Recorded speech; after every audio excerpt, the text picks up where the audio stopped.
my world became smaller and smaller and smaller until I ended up living in a box. In a box? I lived in a shielded room.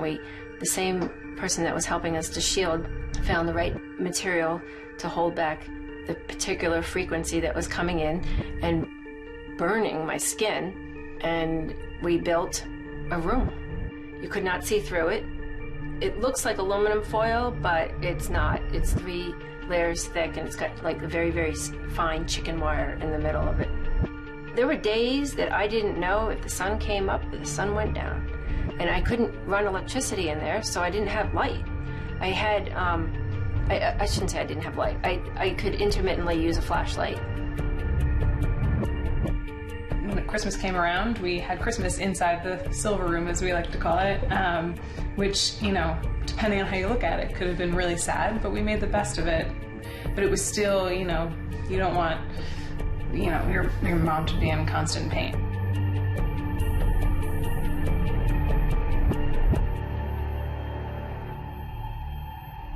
Having Christmas in here meant a lot to all of us, because there were so many events, so many school events, so many things that my wife could not do. She even missed our daughter's graduation from college. It was 3-4 hours away. She couldn't take the drive, and she couldn't stay overnight. Living in a shielded room or living in her car during the day somewhere in the neighborhood where it's safe. And, you know, it's the kind of thing you don't really tell people because, 1, they'll think you're crazy. 2, they definitely won't understand. And it's, why bother? So for the last, how many years has it been? I think for the last, 4 years now, I spent a minimum of $10,000 each year. In a couple of years, I spent $20,000 just in going from one practitioner to another, and supplements and treatments. So it's like most of my savings has been put toward trying to figure out what was wrong with me and gain my health back. PD Theater Company, this is Ezekiel. 1,861. 1,610. 1,600. You don't look so good. You know, I see more and more people who are sick from electromagnetic pollution. Do you know what I mean? Take a seat.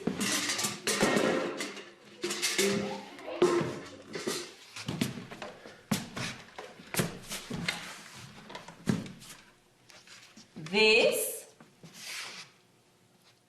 is a corded phone. It uses a cord so that we can hear the voice.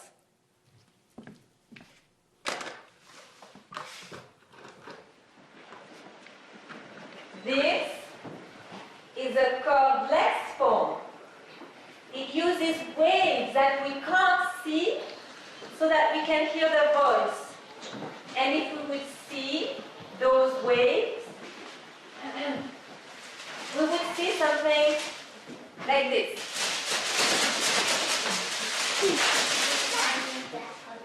And if we would hear those waves, we would hear something like this.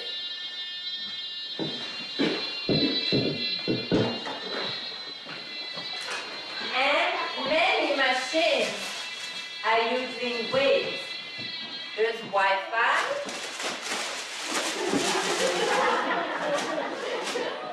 There is Bluetooth. Antenna.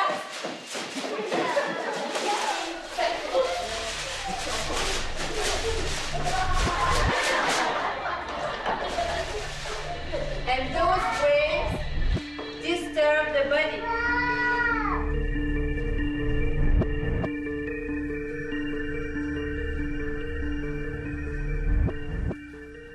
Can you tell please about your connection to electrosensitivity? I'm going to cry. Okay. You start off with the crying and then we'll move on from there. Yeah. So then you can't. Okay. So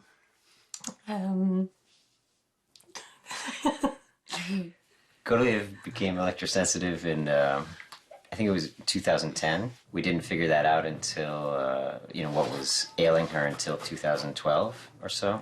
So there was 2 to 3 years of just really intense sort of a health crisis ongoing. Yeah, in 2010, I was doing a show, one of our performances in Boston, and she was with Ezekiel at my mother's apartment in Boston at the time. And she, became very dizzy and nauseous and went to the emergency room and was diagnosed with a possible virus. But the dizziness actually never left. She was basically continually dizzy until about 2012, along with a lot of other really unpleasant symptoms. Overnight, it started around 10 o'clock at night.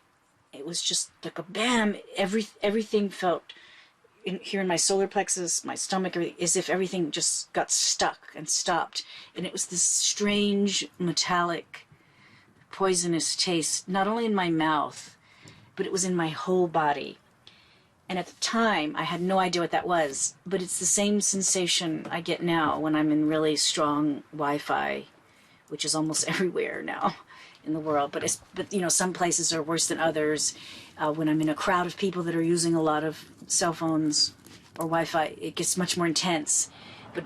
So it's the same feeling. You feel pins and needles in your head, a metallic bar in the forehead, and it's a kind of nausea that you can't describe. It's not the kind of nausea I used to feel when I was well, like if I got sick from food or the flu or something. It's a kind of poisonous nausea that's impossible to describe, and it'd feel like throwing up or going to the bathroom, but nothing would come out. It felt like my body's detoxification mechanisms just shut down, and as if this poison got inside me that could never come out.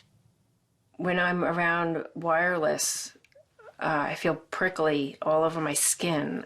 My skin gets prickly. Prickly sounds like a cute word, prickle, tickle. No, it's really quite painful. All of these simple symptoms are painful.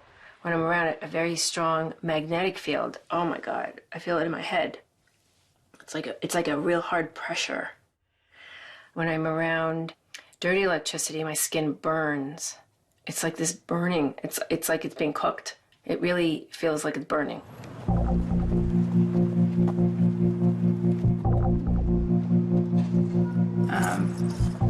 Just all sorts of, just muscle weakness, like just feeling a little foggy and kind of, the room is spinning. And, I remember at the worst of it, it was, how are you supposed to live if everything around you is spinning all the time? Like, I don't even know how she did it for so many years.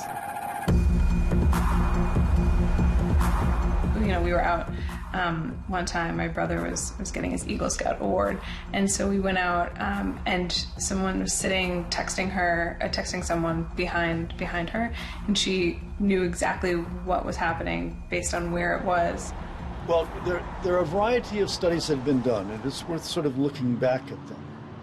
During the Cold War days, when radar was just beginning to be used, there were a number of reports that have been published where military people involved in radar work got in the radar beam and got an excessive exposure. And there's some 10 or 12 reports of individuals perfectly healthy before that sudden exposure. After that exposure, suffered from constant headaches, from photophobia. They couldn't stand to be in the presence of light. They felt their brain wasn't working right. It's classic electrohypersensitivity. Some people say some people are genetically predisposed to be more sensitive to toxins. Other people say no, the people just get hit really hard with an overexposure, either suddenly or cumulatively over time, so they get sick. So I guess the verdict is still out on that one.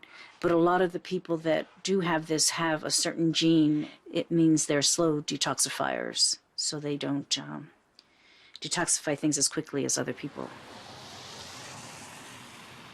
Electromagnetic fields are a natural part of the environment. We've all grown and evolved within the Earth's natural protective cradle of electromagnetic fields. 10 hertz frequency pulsations emanate from the core of the Earth constantly. That's right where human conscious thought occurs. We're in tremendous harmony, as are all species, with background electromagnetic fields. What we've done with technology is introduce signaling characteristics that don't exist in nature, power density exposures that do not exist naturally at the surface of the Earth, signaling characteristics like sawtooth and sine wave and other forms of pulsations that do not exist in nature. There's no corollary in biology that understands how to interpret this or adjust to this. See, they used to think that non-ionizing radiation is safe. So that's why some of our safety standards are based only on thermal heating, right?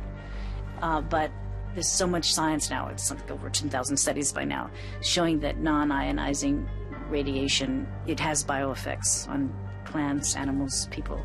The science does point that it does have harmful health effects. Even the US government study they recently put out, the NTP project or program, showed that the rats that were exposed to the cell phone levels of what we're exposed to now had way higher rates of cancer, and the rats that were unexposed didn't even get cancer.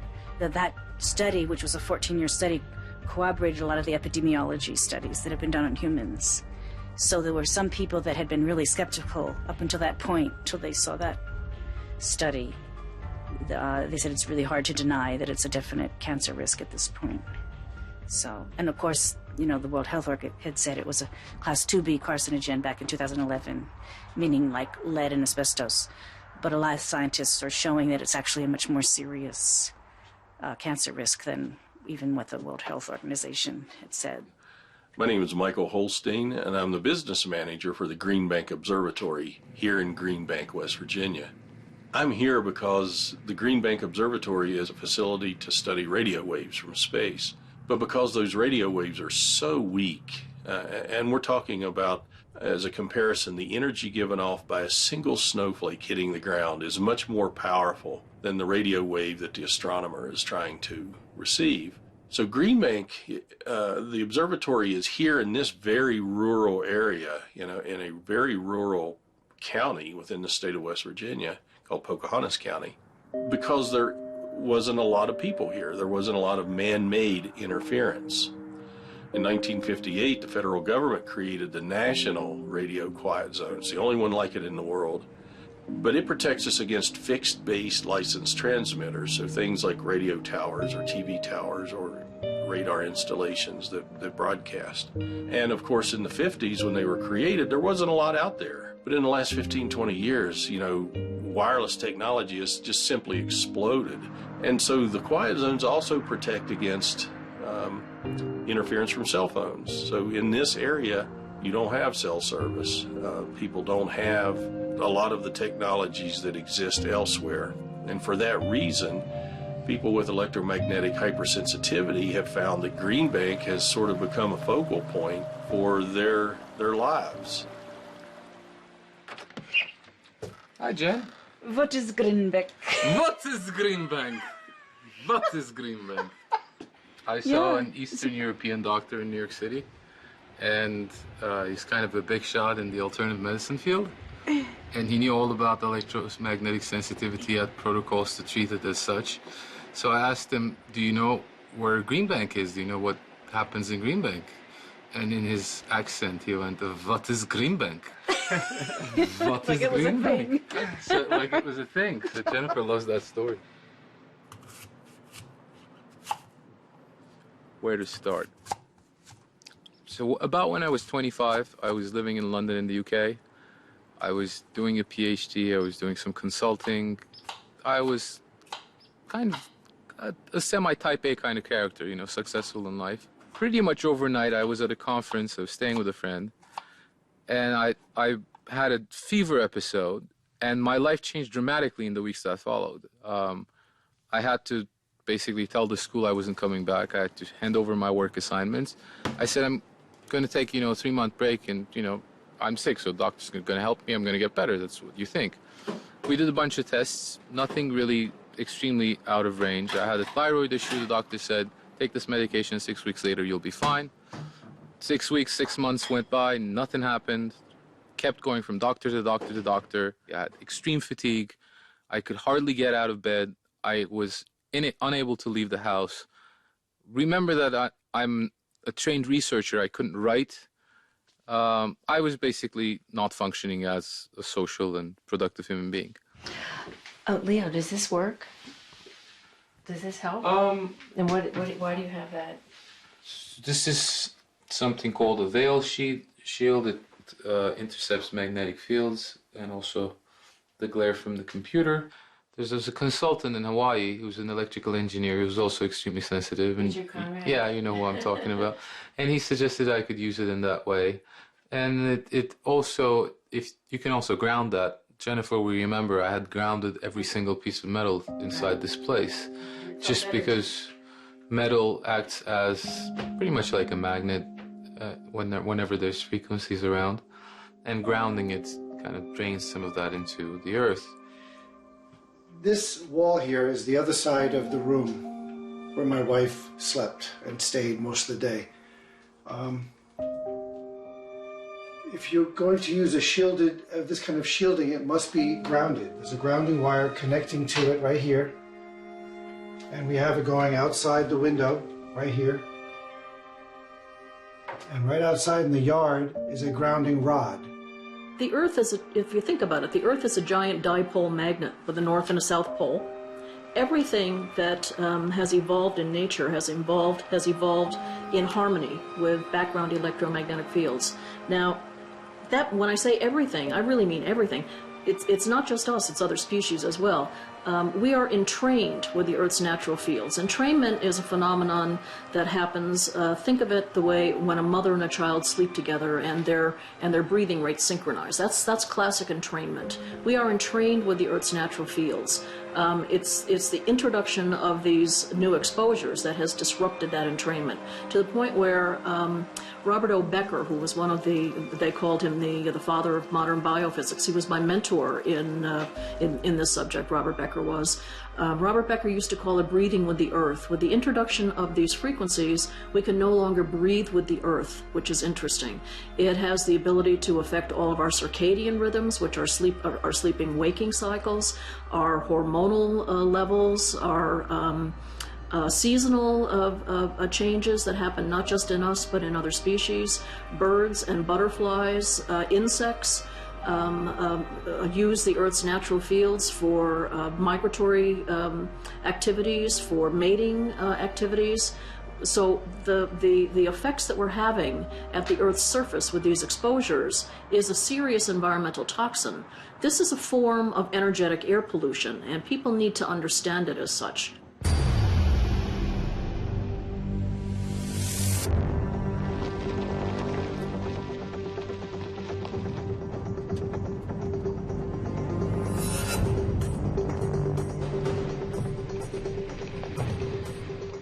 Already here? Yeah, so this is my spot.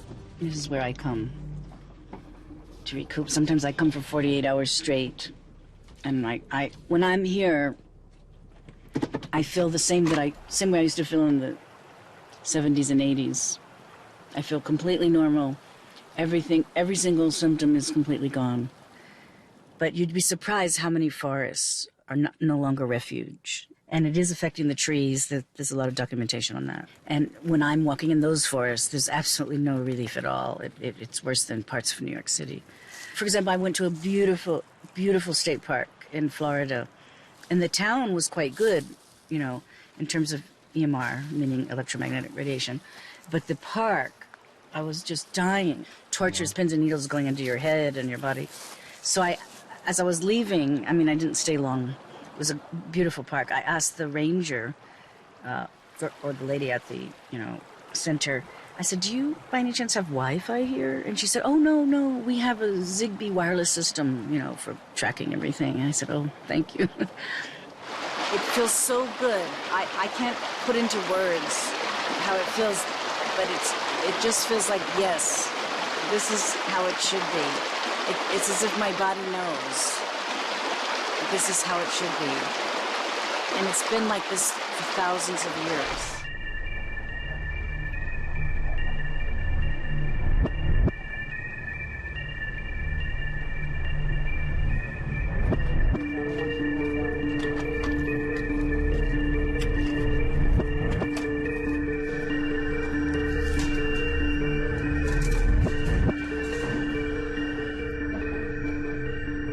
you think humanity could ever give up cell phones or Wi-Fi? I know it's so easy to get used to comfort because it is comfortable, right? So, but then to give it up. That's an extremely interesting question, an interesting concept, because, and I'll go back 15 years. 15 years ago, we wouldn't even be having that discussion because it didn't exist, and no one knew that they were missing out on anything. The extremely quick influx of wireless devices into people's lives has almost just taken over. It is a convenience. That's what it is, a comfort, a convenience.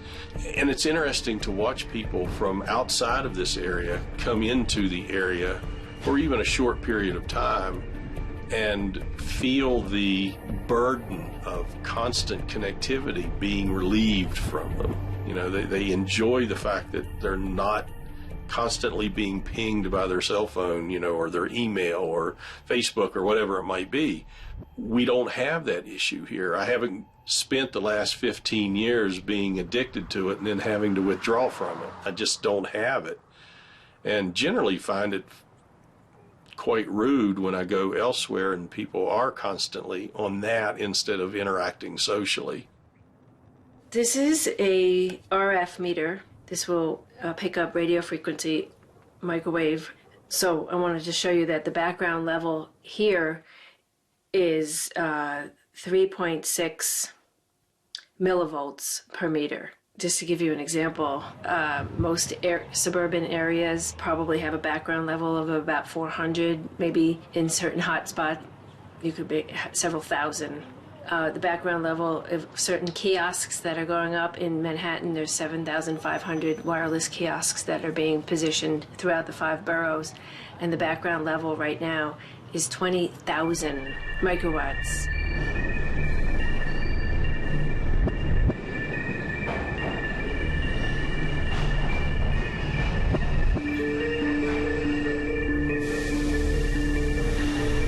When the trains go by, I'm guessing some of it's, from the train, and also everyone's using their phone. There's Wi-Fi and cell service in all of the stations now, including this one.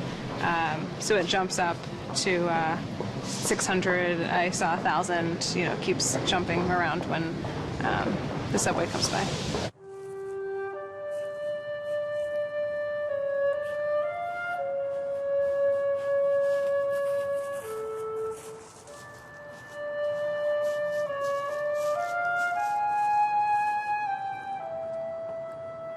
So this is my cabin. I built this part later. I did all of this myself. And then this other one I had built a few years before. I got a little help on that. And I built it on skids so I can move it. I've already moved it twice. And this is my little wood stove and a bed. Can you tell please what's your profession? What did you do before you were? I'm an architect. I'm a registered architect. So I worked all over the world. I worked many years in Nepal, and then I was working in Hawaii for 7 years before I got sick. And in the middle of it, my husband and I went to Nepal, thinking maybe we'll get a better doctor there who can still diagnose, because where I was in the States, they just did all these tests, but no one could diagnose. So we went there, but of course they had cell phones already there too. Of course, I didn't know at the time what was going on. But I remember, being on a cordless phone once and saying, gee, my symptoms are getting worse. Could this have something to do with the phone? And I remember thinking, oh, Jennifer, that's insanity. This, electricity cannot make you sick. But I kept noticing I couldn't be on the computer anymore. I couldn't watch television. I couldn't do a lot of electronic things. But there were so many things I couldn't do. I didn't realize it was how related to the EMFs this all really was. It slowly started to hit me because I realized that when I'd have these, I'd call them attacks. They were like physical attacks.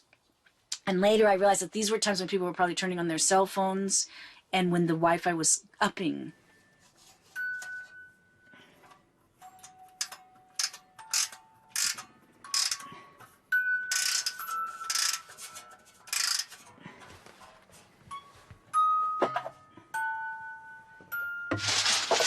And this is a book on people that have gotten ill from EMR. See, this man is electrosensitive.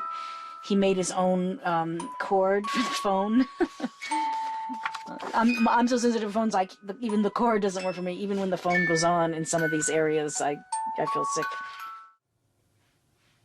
You know, Catherine, I remember it was Laura's birthday. Yes. And then perhaps come over to your house? When is a good time? This is measuring the phone, and this is connected to the phone. So you can see any copper wire, this would be wire inside. This is the same phone line that goes all the way down the poles, comes into the house. It's an analog landline phone, but it's still too hard for someone with electrosensitivity. We have to make modifications. Here, you'll get the magnetic field. Now, on this side, it stops. Why does it stop? Because there's no wire in here. This is an air tube. All it is a tube. The reason I have a pen attached is because I was holding this, and I was going, my fingers would start to tingle and get numb because of that magnetic field. So I just happened to use a plastic pen. And then here's the air tube, and I have no magnetic field. And this is a microphone, and I speak into the microphone. Sometimes I hold this, and sometimes I don't. And I can spend quite a long time on the phone this way. But I do have to hold this away. Otherwise you can't speak on the phone, right? No.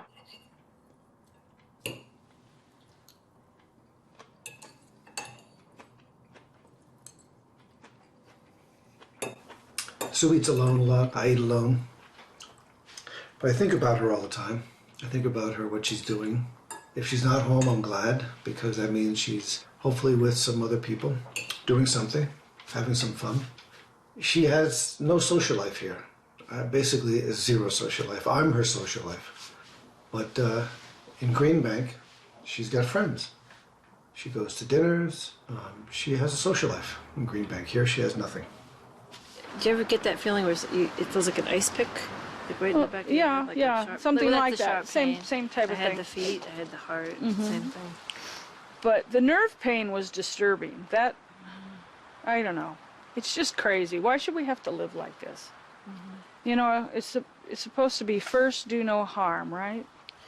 Right. If something hurts one person, we shouldn't be doing it. We're going down the wrong path. You know, we need to rethink this, regroup.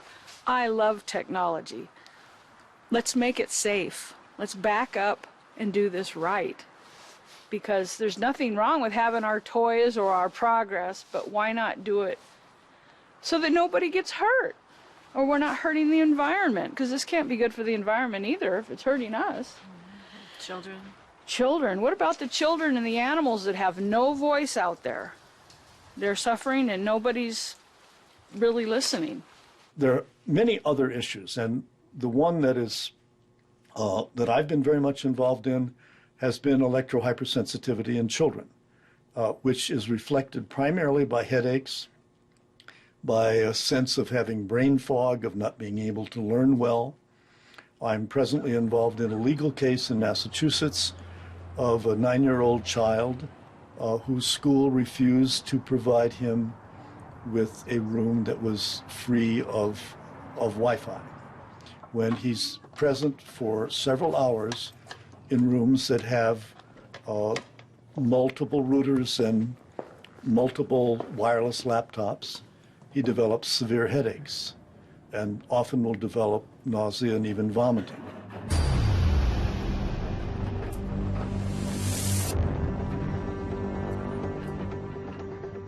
So when folks try to figure out what Wi-Fi looks like at school, most schools now have wireless access points that are connected to their routers, and they're put in either every classroom. Some classrooms have more than one, some do them in the hallways, but they continually emit a microwave radiation signal broadcasting their address.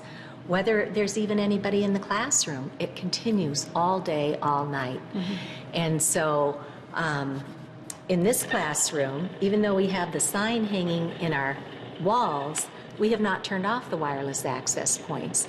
And so we see that the acoustometer is already going into the levels where we have thousands of studies all over the world showing biological effects. And that wireless access point up there just continues all day with our students in the schools. I couldn't go to school at this day and age. I don't feel well just being in the building. I don't feel well in a lot of places, but in particular, I can really feel myself reacting here and just getting wiped out. I just saw a sign on one of the classrooms that said, nut allergy zone, no nuts. And it's sort of like this EHS issue has the potential to become very similar. Right. But we can create white zones. We can create clear spaces where people who are sensitive don't get exposed. But we should really, as our world experts advise us to do, try and turn it off, because even if you don't feel it today, that cumulative effect on our system over the years can help you to develop things like Alzheimer's and autism coming onto the spectrum a little later in life. It could lead to heart problems. It could lead to brain cancers. These don't happen overnight, but on a continual deterioration of our system. And without the ability for our bodies to clear out those toxins every night, if we have Wi-Fi on at home, it impairs our body's ability to release melatonin to go in and clean up the damage from the day. And day after day, if we're sleeping with this light energy form on that is microwave radiation, our bodies simply can't catch up.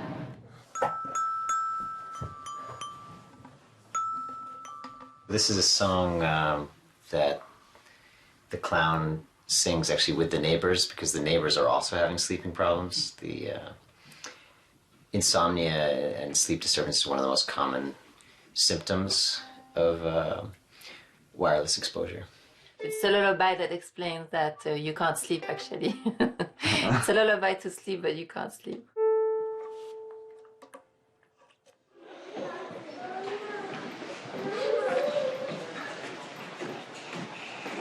Yes? Sing a lullaby for me, 'cause I can't sleep. I'm so tired of counting sheep. A lullaby for me, 'cause I want sleep. The sheep are tired of jumping over me. A lullaby for me, I can't sleep. I'm so tired of counting sheep. A lullaby for me, I want sleep. The sheep are tired of jumping over me. It would be so sweet if I could just fall asleep. I'd have a beautiful dream. Sing a lullaby for me.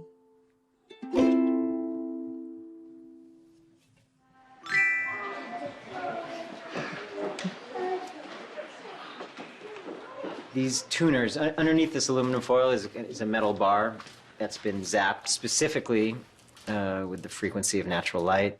When placed on electricity, there's, it's placed right next to these outgoing electric cables that then carry the electricity to our whole house. That electricity picks up this frequency that's in this device and creates a harmonic bubble out of our apartment using all the electricity that's in the walls anyway. So one analogy is sort of the wolf guarding the chickens instead of trying to eat them. It's harmonizing the electricity, so it actually takes care of dirty electricity issues as well as protecting from outside sources of microwave radiation. This may look like a typical spare bedroom, but it's really anything but. What we have here is Y-Shield paint under the colored paint here, and Y-Shield paint is black. It contains graphite and it stops radio frequencies. Here I didn't find a very good solution for the windows. So I've had to, you know, jerry-rig this here. These panels are painted with Y-shield, and this is metal tape that blocks frequencies as well. And so I can't see out my window, and I can't have it open in here. The Y-shield paint had to be grounded by an electrician, and we have here the panel, the grinding panel. And what happens is he takes a grounding tape and runs it throughout the entire ceiling. It goes all the way around to ground this paint.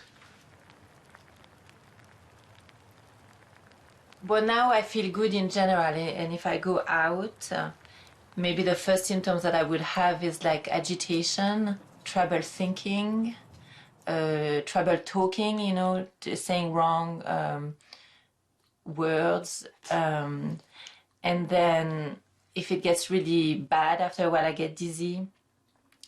And then I would have insomnia. Spasm when I fall asleep, and then insomnia. And I think it's also troubling my digestive system. Okay. That's one of the first things I do when I walk in the house. Turn the refrigerator off. I keep the food packed in a freezer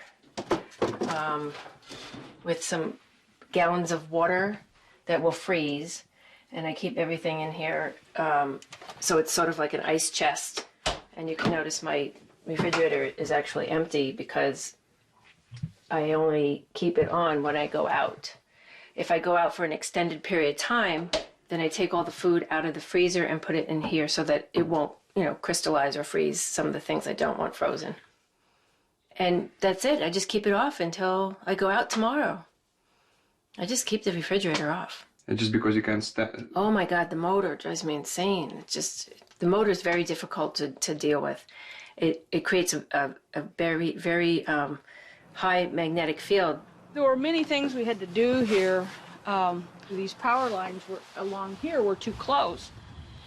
And so I had to have them put underground. I had to have it trenched and put underground. And the wires you see here, those are just the phone and the fiber optics. So the power lines aren't close to the house any longer, and also the power lines that come to the house are underground. They were just too close, and it causes problems. And that's another thing I should tell you. It's so weird because this took a few years. I started having trouble with that, and then I noticed the towers were getting worse. It seemed like I was having more trouble. It was just weird. And for a while, I didn't even know there was other people having this trouble. Last January, here I'm in the place that's temporary, that's my, quote, safe zone, and I'm having trouble now with the refrigerator and the furnace. I never had trouble with those. Every time they kick on, I could feel them. And I had never had trouble with that before. So it's like it snowballs. It's like your cup fills, and then you start having trouble with everything. So I thought, my gosh, what am I going to do now? So I knew once I got here, because this came with an electric furnace. I thought, I'm not going to be able to use that. It'll fry me. So I thought, my boyfriend and I did research, and we found out that there was propane heaters that aren't run by electricity.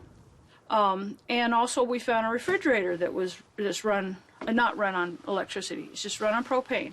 And so I was able to get those and install them here. These are notes from my wife. She's in Green Bank, West Virginia. And these are Valentine's notes. Just notes that she sends me in the mail. I love it. And I put them up here, of course. There's a picture of her and our kids. This is a picture of her and our kids when we were younger. And I like to look at them every day. It just helps keep me connected to her, even though we're 8 hours away. And you go once in 2 weeks? Every 2 weeks, I drive down and I stay for either a short weekend or for longer, depending on my work. I have responsibilities here in New York. I still cannot just leave, up and leave. You have to work, right? I do have to work. And I'm not ready to retire yet. Oh, tired. One.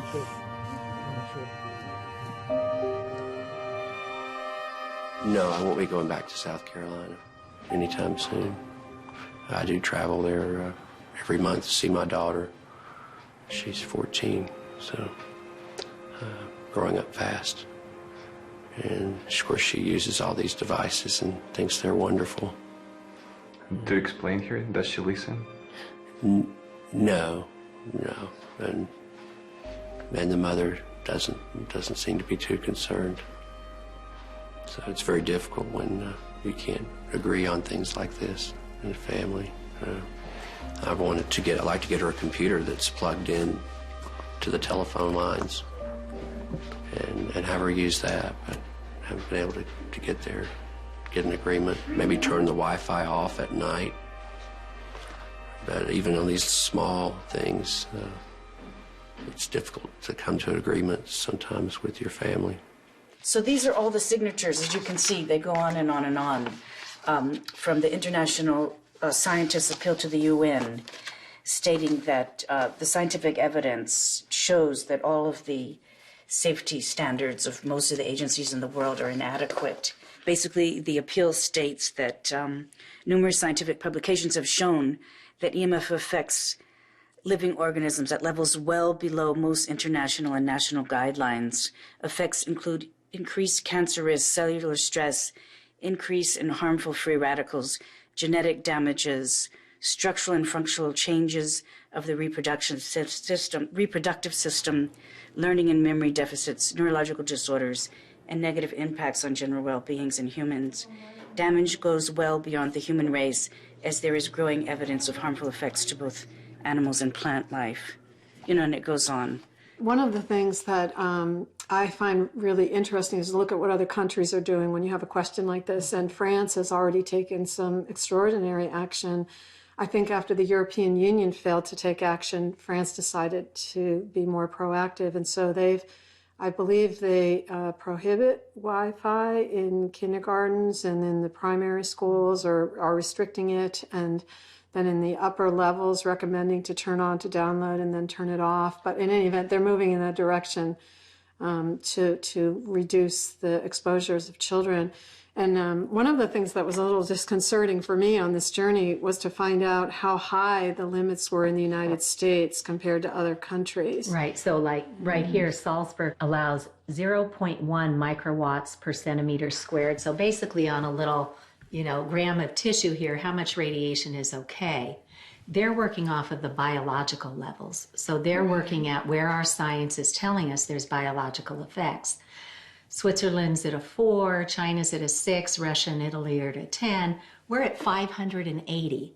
So we allow 580 microwatts per centimeter squared of radiation when we know the biological harm is way down here at 0.01. Mm-hmm.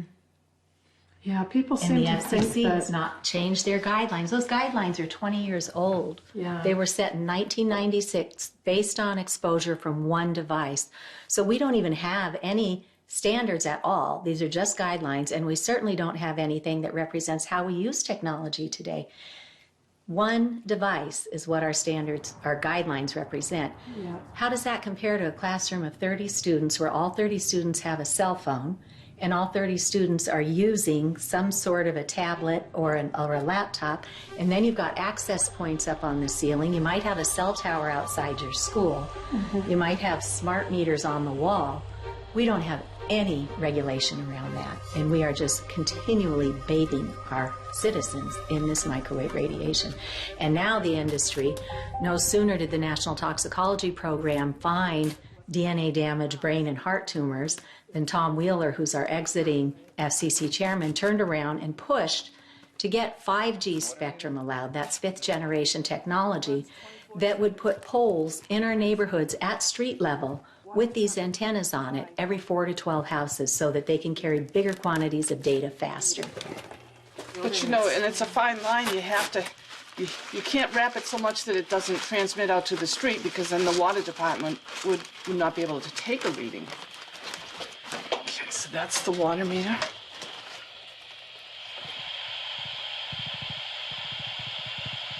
I can see your hand shaking a little bit. Is it bothering you holding it? Are you getting an electric field? Well, if it's bothering you to hold it, I would let it go, yeah, because you're right near the fuse box too, so you've got the other field. But the problem, one of the problems is that this could be outside a child's bedroom. It could be at the headboard of somebody's bed, and it's just sort of indiscriminate where these are. And in theory, they use these electronic meters. They can detect leaks as well as use them for billing purposes, so that's one of the reasons why they want it transmitting all the time. But I know someone in this town who had a water dam, and she had a crew come, and they left the hose on, and it flooded her basement, and she never got any notification from the city that there was unusual water use going on in the house. So, you know, there was a sense that maybe a lot of this technology is going in, even all the systems aren't in place yet. It's also not being monitored for any adverse impacts. It's an overuse of technology. Just because you can do something doesn't mean you should. I mean, this could be a mechanical meter. For the amount of time that they drive by to read it 4 times a year, it's just irradiating this, you know, the environment. A lot of people like to use the word electrosmog. Very good analogy.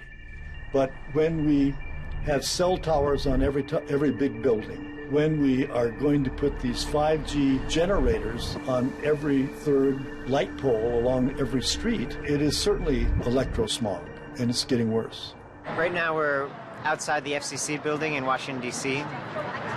And the reason we're here is that they're about to have an open meeting about 5G, and basically they're kind of deliberating about how to make it as easy and painless as possible for the telecom industry to install hundreds of thousands of mini cell towers, one for every other house everywhere, with no restrictions about where they can go. So basically turning like what is already a health crisis into just like a health nightmare. We want technology, we just want it safe.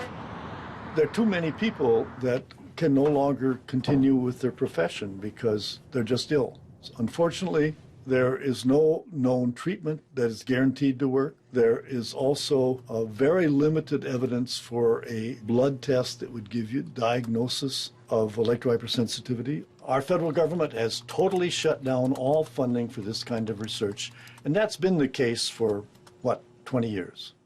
Why there is no funding? For a variety of reasons. We have a very aggressive telecommunications industry. They don't want research on this area. Our political system is so dependent on raising money for being elected if you're in Congress. We are coherent electrical systems. When biological systems are exposed to these intensities, we don't really know what it is that is going to result from that.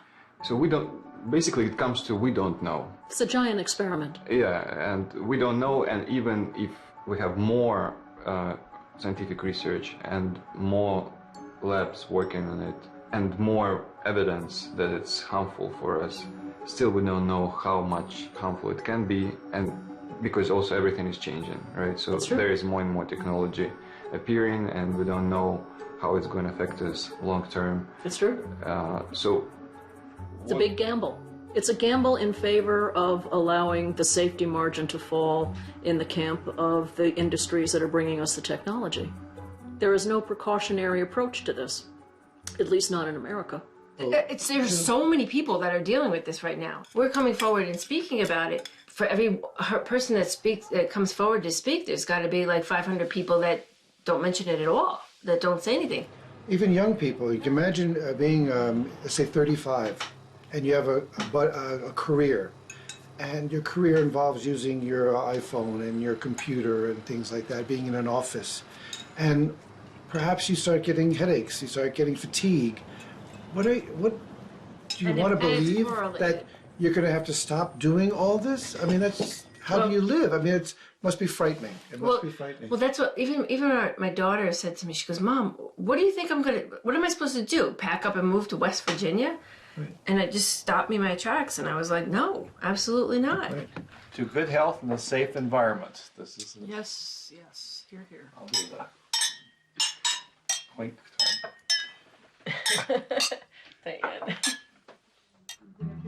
say, who knows how long I've loved you. Like the JFK of Turkey. You know I love you still.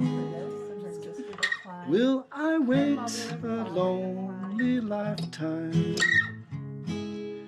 If you want me to, I will.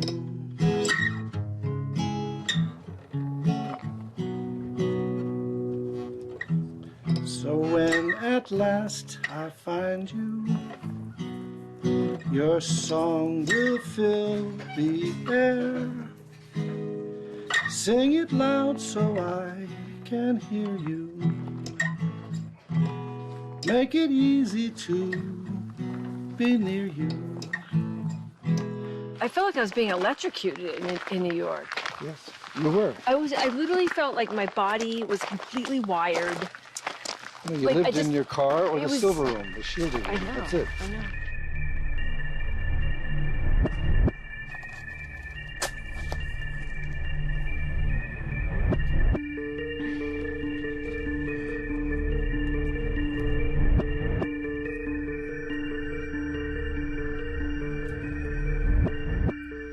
Oh yeah, that's another thing.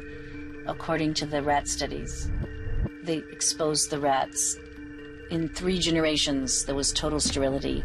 So some scientists, like Ole Johansson, say if we keep exposing ourselves to these levels, there could be total sterility in humans in 5 generations. So if that's true, we can just all go out like...